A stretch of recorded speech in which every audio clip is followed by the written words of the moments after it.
diimpartasikan dalam hidup kita. Lambat laun kepribadian Yesus akan masuk dalam hati kita ketika kita hidup bersama Yesus setiap hari. Akhirnya kita akan menjadi pribadi yang sabarnya seperti Yesus. Kita menjadi pribadi yang kasihnya seperti Yesus. Kita menjadi pribadi yang memiliki kebesaran hati, tidak baperan. Kita menjadi pribadi yang memiliki kematangan dalam emosi kita. Kita menjadi pribadi yang tulus di dalam melayani, dan semua hal yang baik yang ada dimiliki oleh Yesus itu akan terimpartasi di dalam hidup kita.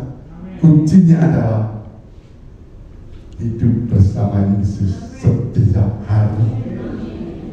Ini yang dialami oleh Pak Obaja. Pastor Obaja itu ketika masih remaja, dia menjadi remaja yang pemalu karena kita tahu ada suatu masalah dengan rambutnya, sehingga itu membuat Pak Obaja ini menjadi pribadi yang minder, pribadi yang ketemu orang malu. Bahkan ketika saudaranya datang pun untuk menemui yang harusnya ditemui, dia nggak mau menemui, dia sembunyi di bawah kolong tempat tidur karena malu, tidak percaya diri. Tetapi ketika Pak Obaja mulai mengenal Yesus dan kehidupan rohaninya mulai tumbuh selangkah demi selangkah, rasa minder, rasa malu itu digantikan dengan karakter ilahi. Ada sebuah keberanian yang muncul di dalam hidupnya. Rasa malu itu menjadi tidak ada lagi. Ada ketenangan, ada keberanian yang luar biasa. Bahkan dulu ketika awalnya disuruh berdoa saja, nggak mau untuk berdoa, nggak mau mimpin doa, takut, minder. Tapi hari ini kita tahu setiap hari mungkin Pak Obaja mendoakan beribu-ribu orang, ribuan orang mendoakan. Bahkan Pak Obaja menjadi saksi banyak yang disaksikan dalam hidupnya, bahkan menjadi berkat bagi banyak jiwa.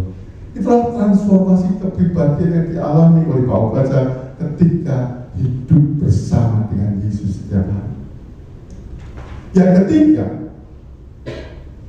transformasi apa yang akan terjadi dalam hidup saya dan hidup saudara ketika kita setiap hari bersama dengan Yesus adalah transformasi perkataan. Tadi pagi sebelum masuk ke ruang ini, saya sempat ngobrol dengan Pak Musa. Banyak hal pertikaian atau apa, kesalahpahaman di antara kita itu terjadi karena perkataan kita. Karena apa yang kita katakan itu belum tentu diterima sama seperti apa yang orang lain terima. Sehingga itu menimbulkan masalah, menimbulkan luka. Ada satu hal yang bisa ceritakan pada saudara dan itu bisa menjadi pelajaran buat kita, supaya kita tidak gampang menjadi orang yang terluka karena perkataan orang lain. Saya punya ART yang asalnya dari Tirtomoyo. Tirtomoyo itu Wonogiri masih naik ke atas di desa sekali. Nah, hari pertama dia datang ke rumah, kemudian saya mau masukkan mobil ke garasi, lalu saya bilang, kebetulan namanya Sri, ada yang namanya Sri di sini. Kalau sama ya, itu karena kebetulan saja. Saya bilang, Sri, tolong Bapak dibantu ya, Bapak mau masukkan mobil ke garasi, tolong diabani gitu supaya nggak nabrak yang di belakang. Ya Pak. Saya mulai mengendarai mobil dan saya mulai masuk ke garasi. Terus Pak, terus Pak. Saya masuk terus ke belakang. Dan dia terus Pak. Kiri Pak, kiri Pak, kiri. Ya, saya ke kiri. Sudah tahu akibatnya? Nabrak. Waduh, nabrak. Saya turun. Saya ngomong, Sri, kok kamu suruh ngapain itu aja nggak bisa sih? Kan harusnya kamu bisa ngapain siapa, nggak usah nabrak. Tapi apa yang dikatakan Sri? Bapak yang salah. Loh, malah saya yang salah. Kok bisa saya yang salah? Lah, saya bilang kiri, Bapak terus. Loh maksudnya, kalau saya itu kalau naik angkot, kalau kiri itu berhenti. Bapak tetap terus nabrak, ya salahnya Bapak bukan saya. Serius ini terjadi. Apa yang dia perkatakan, apa yang dia maksudkan tidak sama dengan yang saya tangkap. Maksud dia kiri itu berhenti, maksud yang saya terima kiri ya kiri. Akibatnya nabrak. Betul ya Pak Ustaz? Itu yang sering terjadi di antara kita. Pelayan-pelayan Tuhan di tempat ini barangkali sering mengalami hal itu karena perkataan yang diterimanya berbeda. Setelah akhirnya dipertemukan, aku tuh tidak maksudnya nggak begitu. Oh gitu ya, sudah aku minta maaf kalau seperti itu. Perkataan yang muncul karena kita salah mengucapkan. Konflik, salah pahaman, gesekan terjadi karena perkataan yang salah. Kita tahu seringkali ketika kita berkata-kata melalui lidah kita ini, lidah kita itu berkata-kata sering dikendalikan oleh emosi kita, yang akibatnya juga bisa menjadi bumerang bagi kita sendiri. Coba saudara ngelak, saudara tekuk bisa nggak? Lidahnya ditekuk bisa? Ada yang nggak bisa ditekuk lidahnya? Kalau yang nggak bisa ditekuk lidahnya itu luar biasa, karena lidah memang tidak bertulang. Akibatnya apa? Kalau lidah tidak bertulang itu ngomongnya bisa seenaknya. Hari ini ngomong A, bisa ngomong B, dan seterusnya. Bisa ngomong apa ya? Lidahnya tidak bertulang. Itu pemikiran bertulang itu pemikiran.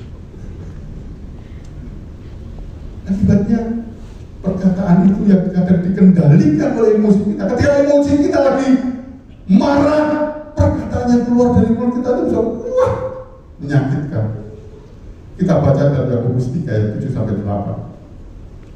Semua jenis binatang liar, burung-burung, serta binatang-binatang menjalar dan binatang-binatang laut dapat dijinakkan dan telah dijinakkan oleh sifat manusia.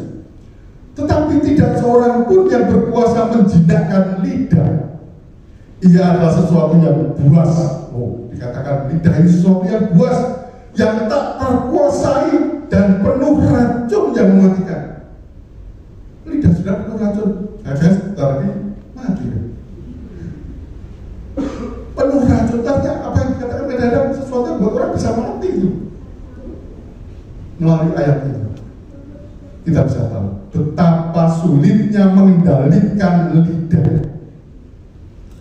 Tetapi kalau Yesus ada di dalam hidup kita, kalau kita ada di dalam Yesus setiap hari, maka Yesus yang akan menolong kita dan memampukan kita untuk kita bisa mengendalikan lidah kita ini. Yohanes 12 ayat 49 ditulis demikian. Sebab aku berkata-kata bukan dari diriku sendiri, tetapi Bapa yang mengutus aku. Dia hanya memerintahkan aku untuk mengatakan apa yang harus aku katakan dan aku sampaikan. Dan di dalam Alkitab bahasa Inggris terjemahan God's Word dituliskan, I have not spoken on my own. Instead, the Father who sent me tells me what I should say and how I should say it. Artinya, Tuhan Yesus berkata, aku tidak bicara dari diriku sendiri, tetapi Bapa yang mengutus aku, yang memberitahu kepadaku apa yang harus kukatakan dan bagaimana mengatakannya. Artinya, Bapa itu yang mengambil alih kendali perkataan Yesus. Jadi di dalam kehidupan kita, ketika kita mau berkata-kata, ada dua hal yang perlu kita terima. Yang pertama adalah materi atau konten atau perkataan apa yang harus kita perkatakan. Yang kedua, bagaimana cara kita mengatakannya. Satu kata yang sama ketika diucapkan dengan cara yang berbeda, itu bisa mengandung arti yang berbeda. Sudah yakin tidak? Kalau enggak, satu kali bisa dicoba. Kalau teman saudara datang ke rumah, sudah siapkan makanan di meja. Setelah siap semuanya, saudara bilang, "Yo, dipangan." Pasti teman saudara datang makan. Tapi kan, "Ayo, dipangan." Artinya kalau dalam bahasa Indonesia, "Ayo makan." Satunya lagi, ayo kita makan. Kira-kira yang mana? Kalau sudah kan, ayo makan. Ya sudah tetap makan. Itu ya bu. Jelas. Katanya sama, tapi bagaimana memperkatakannya itu mengandung arti yang berbeda. Dan seharusnya sama seperti apa yang dialami oleh Yesus. Yesus berkata-kata bukan dari dirinya sendiri, tapi dia berkata-kata karena Bapa itu yang memperkatakan melalui lidah. Dan bagaimana Yesus harus memperkatakan pun itu Bapa mengajarinya untuk memperkatakan itu. Saya percaya ketika Kristus itu memegang kendali atas lidah kita, maka perkataan yang keluar dari mulut kita adalah perkataan yang positif, perkataan yang membangun, perkataan yang membawa damai, perkataan yang mendatangkan penghiburan, dan perkataan yang mendatangkan pengharapan bagi siapapun yang mendengar perkataan kita. Katakan amin, berikan kemuliaan. Oleh karena itu, minta supaya Yesus itu yang mengendalikan sepenuhnya lidah kita ini, sehingga setiap perkataan yang keluar dari mulut kita ini bukan menjadikan orang lain terluka, tapi menjadikan orang lain itu merasa terberkati. Bagi saudara yang sering uring-uringan di rumah dengan istri atau anak, ada di sini yang sering uring-uringan dengan istri atau anak di rumah? Boleh katakan? Tidak ada ya? Tidak ada yang ngaku ya? Kalau Anda hari-hari ini sering uring-uringan dengan istri Anda, dengan anak-anak, dengan suami Anda, mulai sekarang jangan biarkan lidah saudara tidak terkendali, tapi dengan tekad yang sungguh serahkanlah kendali lidah saudara pada Tuhan Yesus, sehingga Dia yang sepenuhnya akan mengatur perkataan yang keluar dari mulut kita, sehingga apa yang keluar dari mulut kita ini adalah perkataan firman Allah yang positif, perkataan yang tegas dan lembut, tetapi juga meluruskan apa yang salah, dan kata-kata yang keluar dari mulut kita itu disampaikan dengan penuh kasih, dengan cara yang baik, dan mendatangkan damai sejahtera. Bagi saudara mungkin yang sering berkata-kata kotor, jorok, berkata-kata yang tidak senonoh, serahkanlah lidah saudara sepenuhnya pada Yesus, dalam kendali Yesus. Maka apa yang sudah berkatakan tidak lagi seperti yang saudara mau, tetapi Kristus yang mau sudah berkatakan keluar dari lidah saudara. Bagi orang-orang yang sukanya nyinyir, nyindir, kalau ngomong pahit didengar, kalau ngomong itu menusuk di hati, menimbulkan kecewa, sakit hati, hari ini ambil keputusan untuk menyerahkan kendali lidah saudara pada Yesus, sehingga mulai sekarang perkataan yang keluar dari mulut saudara, perkataan yang membangun, perkataan yang manis, yang membawa kesejukan, pemulihan, bahkan kesembuhan dalam hati orang-orang di sekeliling saudara. Katakan amin. Itu yang akan terjadi ketika kita setiap hari hidup bersama dengan Yesus.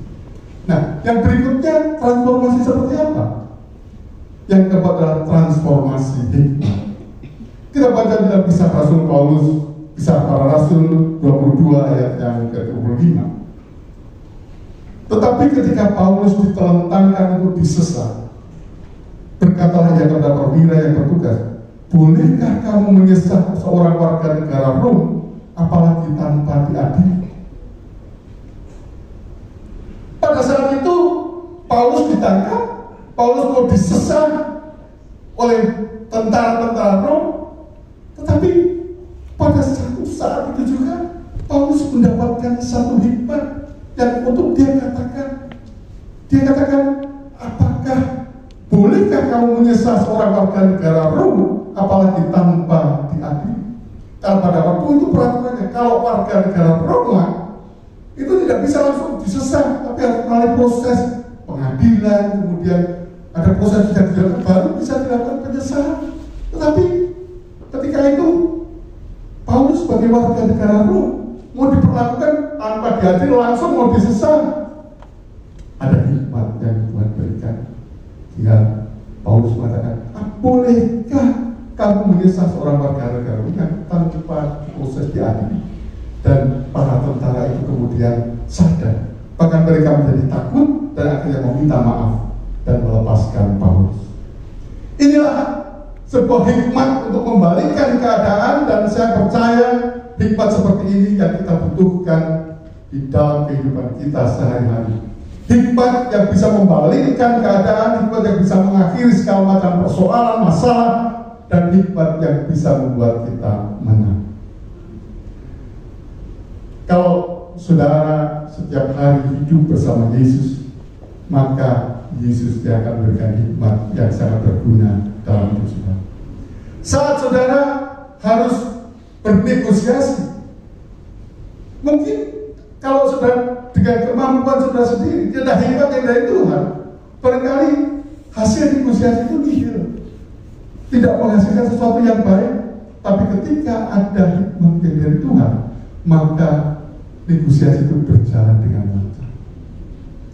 Satu ketika saya masih aktif bekerja, ada seorang satpam di kantor namanya Budi, namanya Budi. Dia itu ternyata suka mengambil galon aqua. Jadi dia curi pulang ke rumah. Makanya setiap hari air tidak tersedia karena galonnya tidak ada. Sehingga singkat kata, orang ini harus dikeluarkan. Harusnya bagiannya HR untuk mengeluarkan, tapi karena HR-nya nggak berani. Ini adalah seorang satpam yang masih muda, dan orang ini setiap kali ke kantor dia bawa batik. Jadi orang pada takut sama dia. Jika untuk mengeluarkan ini, HR-nya tidak berani. Tapi kalau tidak dikeluarkan, ini juga sesuatu yang tidak baik. Jadi mau tidak mau harus dikeluarkan. Maka saya panggil dia untuk dikeluarkan. Waktu itu wakil saya mengatakan, Pak, jangan dikeluarkan Pak, jangan dikeluarkan, karena nanti saya takut nanti ada apa-apa dengan Bapak. Saya bilang, ya, tapi kalau tidak dikeluarkan, ini sesuatu yang tidak baik. Biar saya menghadapi dia.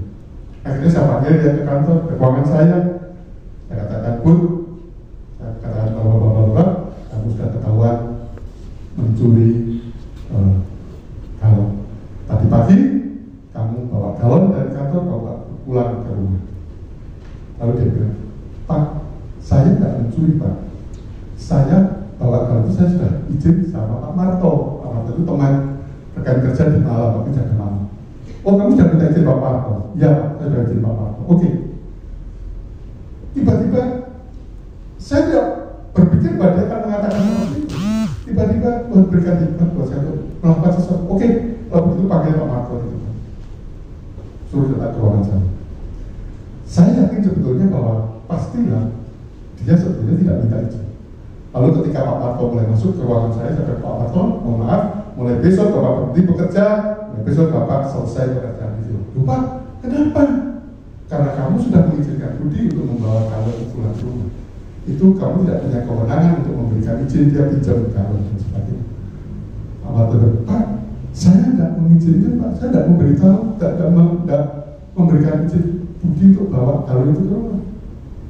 Kamu pun dengan Pak Marto, dia mengatakan dia tidak izinkan kamu. Siapa yang benar, kamu atau Pak Marto?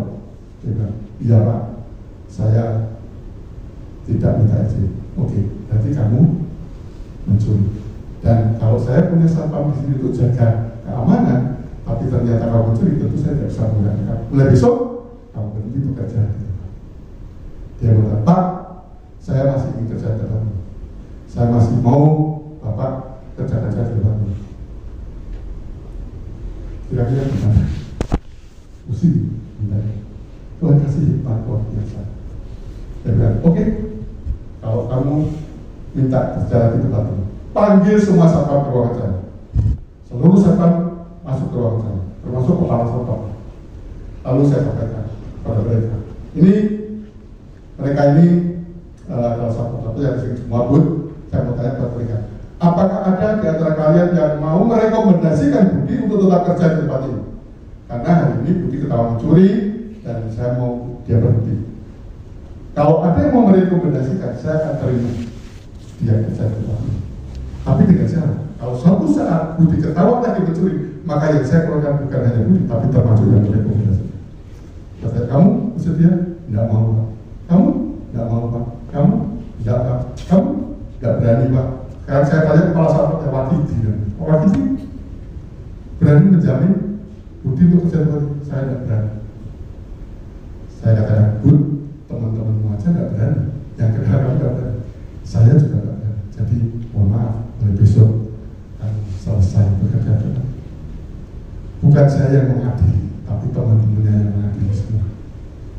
Tidak ada dendam dia pada saya, selesai. Ada hikmat yang Tuhan berikan. Yang seketika itu Tuhan berikan.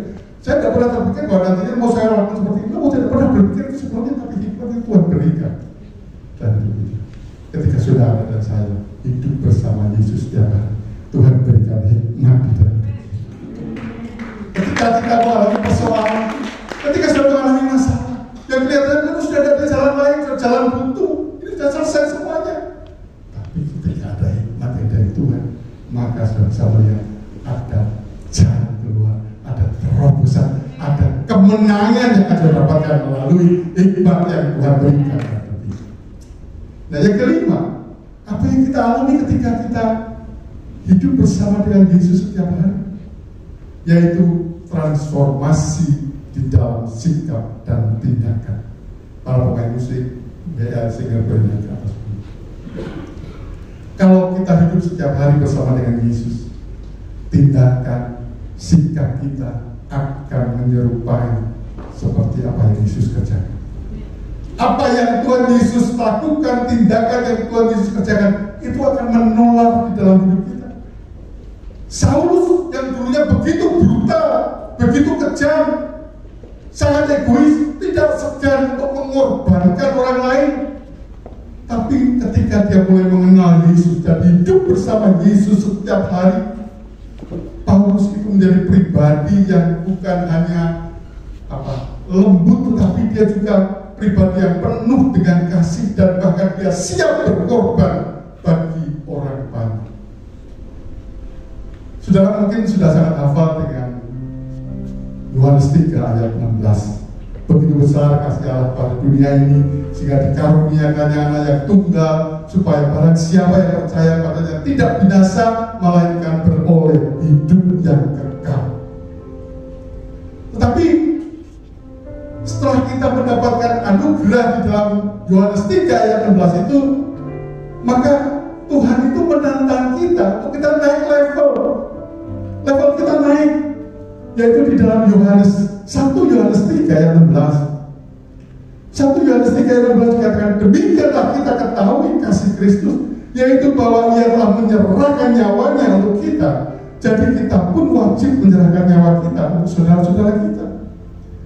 Kalau di dalam Yohanes 3 ayat 16, Yohanes menulis tentang kasih Bapa yang begitu besar bagi kita. Tetapi di dalam 1 Yohanes 3 ayat 16, kita ditantang untuk naik level, mengasihi dan berani berkorban untuk orang lain. Artinya, sikap kita ini yang tadinya hanya berpikir untuk diri kita sendiri, tapi kita didorong, kita dituntut untuk juga bisa bertransformasi. Kita tidak lagi egois, tapi menjadi pribadi yang menjadi berkat dan memikirkan orang lain. Saat Yesus itu ada di dalam diri kita, maka kita akan bertransformasi dari pribadi yang egois menjadi pribadi yang peduli pada orang lain, pribadi yang mau mengerti orang lain, memiliki kerinduan untuk bisa menjadi berkat bagi orang lain. Dan akhirnya orang lain akan melihat Yesus itu nyata di dalam diri kita. Hidup kita memuliakan Tuhan dan kita menjadi berkat bagi banyak orang. Sudah mau menjadi berkat bagi banyak orang? Tuhan Yesus sudah ajarkan kepada kita untuk kita bisa menjadi berkat bagi banyak orang. Selain tempat ini, Kalau mau menjadi berkat bagi orang lain, jadilah KKS. Amin. Amin. Amin. Jadilah KKS. Amin. KKS itu, wow, luar biasa. Luar biasa. Kalau dulunya saudara sebagai anggota komsel, saudara itu selalu mintanya diperhatikan, betul? Kalau nggak datang diteleponi, kenapa diperhatikan? Ketika menjadi anggota komsel, saudara maunya didoakan. Tapi ketika sudah menjadi KKS, saudara bukan lagi diperhatikan, tapi sudah harus memperhatikan. Ketika sudah menjadi anggota komsel, sudah didoakan. Ketika sudah menjadi KKS, sudah harus mendoakan. Ketika ada orang yang mengeluh, dulunya sudah sering sharing ke Pak Musa, Pak, saya kesulitan ini. Pak Musa mengatakan, percayalah sama Tuhan dan seterusnya. Kini giliran kita ketika sudah jadi KKS, sudah menguatkan mereka yang sedang lemah. Ketika tiap hari ketika jadi anggota komsel sudah digembalakan. Hari ini ketika engkau jadi KKS, engkau akan menggembalakan domba-domba. Sudah mau jadi KKS? Amin. Berikan kemuliaan buat Tuhan. Ketika saya mengatakan saya sanggup jadi KKS, tidak hanya didengar oleh Pak Musa atau siapapun, tapi Tuhan yang bisa mendengar janji saudara. Jadi saya dorong saudara, ayo gembalakan domba-domba, jadilah KKS, bertransformasilah menjadi pribadi yang memiliki sikap dan tindakan seperti Yesus yang menggembalakan domba-domba. Selamat berdiri.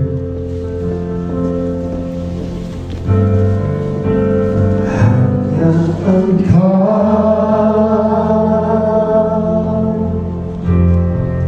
pribadi yang mengenal hatiku, tiada yang tersembunyi bagimu, seluruh isi hatiku kau tahu.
Terjadi dalam hidup kita, transformasi di dalam roh, saudara.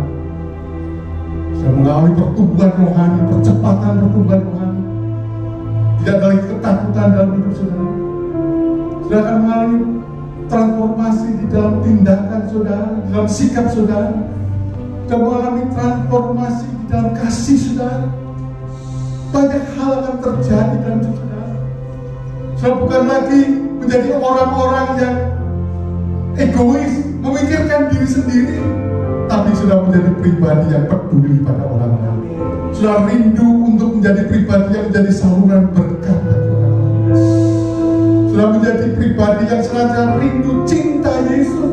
Sudah akan bisa mengontrol apa yang keluar dari perkataan saudara. Lidah saudara akan dikendalikan oleh Yesus, sehingga apa yang keluar dari mulut kita adalah perkataan yang ditaruh Yesus di dalam mulut kita untuk kita perkatakan.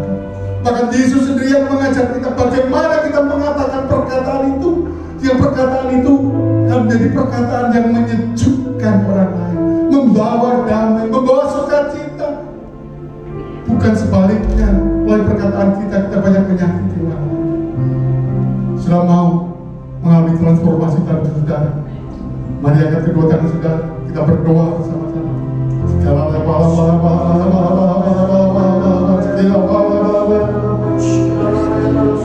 Kita percaya Tuhan, Kau mendengar seru doa kami Tuhan. Kiranya kami boleh hidup setiap hari bersama